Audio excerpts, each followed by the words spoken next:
Want to be the coolest person on set? Pre-order this shirt now. Lots of great sizes and perfect for an indie film set you're on. Pre-order now.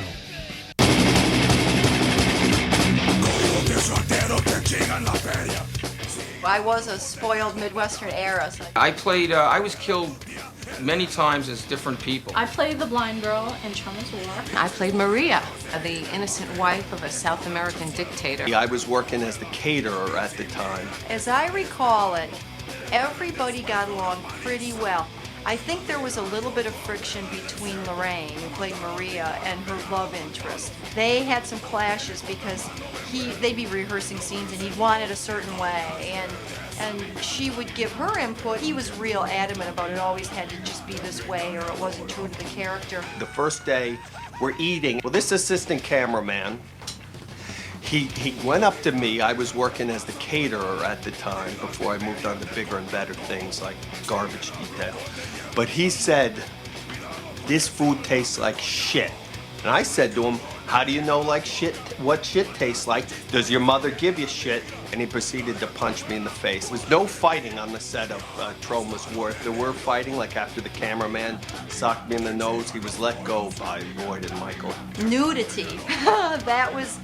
That was interesting. You really have to have a great understanding crew and director, which of course I did, which really made it a lot easier for me. It was a closed set, which was really great. Made me feel a lot more comfortable. But it's always going to be a little awkward because there's cameras on you. Oh, my love scene with Penny, Brad Pitt has nothing on me as far as kissing. We don't rehearse sex scenes. I don't know, I could be wrong, but I don't really think anybody does. It's sort of a spontaneous thing, It's sort of like the dirty work. It's like, oh, I know I gotta do it, and once it's over, you're relieved. There was one scene that I didn't get to do, which was quite hilarious.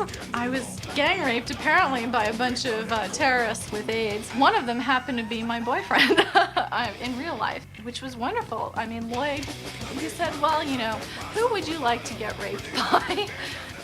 I actually had a little sort of romantic fling, which was really nice, with Patrick, the sleazy Wall Street guy. It didn't last. It was a movie set fling, which I'm sure there's a lot of too out there, but it was great for what it was at the time. I don't regret it. During the shooting, there were a lot of little huts that were built, and there was a lot of hours of waiting around. And like I said, there were a lot of scantily clad women and a lot of relationships that were developing, and a lot of people had a lot of fun. You'd think the people that were co-starring together, that the people that were in the scripted relationships would be the ones that got together. So it was an interesting dynamic that it was other people. It was like, I remember Lorayn had a little thing for one of the grips.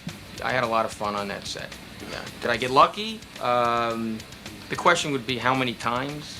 While we were living on TROMA'S War, working long hours, to get the feel of a true army, he had to stay in barracks. Actually, the real movie was in the barracks at night because apparently people were doing all sorts of things. Barracks were a very active place to be if you stayed on after work. Each room was just a different treat. One was maybe the S&M room, one was the kegger room, the other one was like totally smoke the reef room. The other one was just, basic orgies. It was orgy time. It was the go-go 80s. It'd be live. It was like walking down 42nd Street. It was live, sucking, and fucking. Things like that. It was really hard to pinpoint which room you wanted to be in at night. It depended on, what you went through that day. My wife is an actress. She's also a makeup artist, but she's mostly an actress, and she comes from an entertainment background. She was married to Sam Kinison, a comic from years before. They were only married for 5 days because he had a tragic car crash. Three rules of production. The first thing I learned on the first day. First rule was personal safety and safety of property and make a good film. The thing about that was that when you're on camera and you're doing a movie, you feel like you're in movie land. It's like the movie world, and you can't get hurt. It was like really crazy. Safety always came first. Troma, they had signs all over the place. A real live tarantula we worked with. And I had this thing crawl up like this and then up my face and then sit on my head.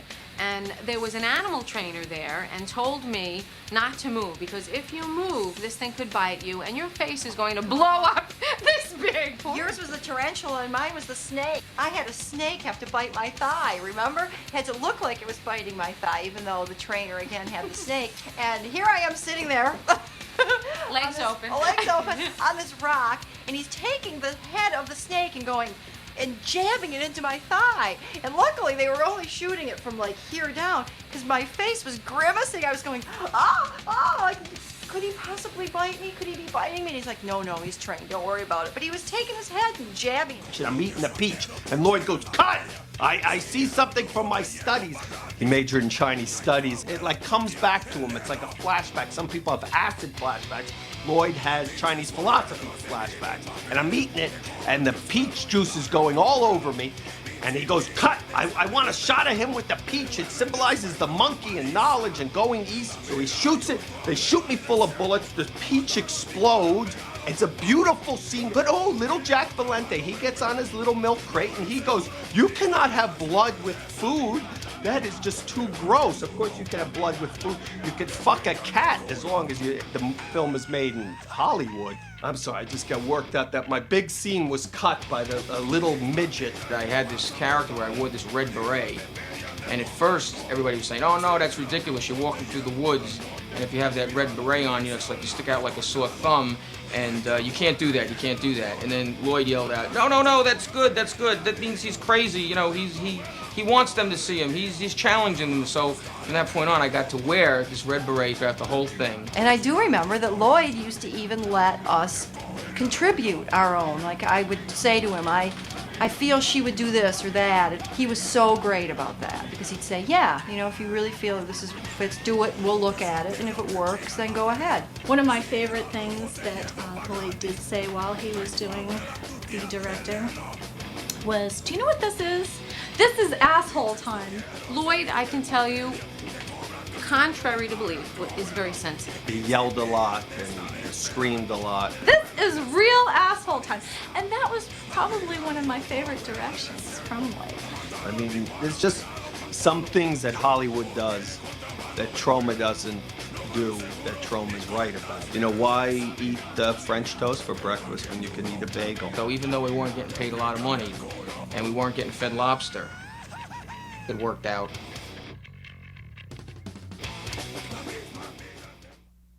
Head to TalkinTroma.com for more Troma history. Also available wherever you listen.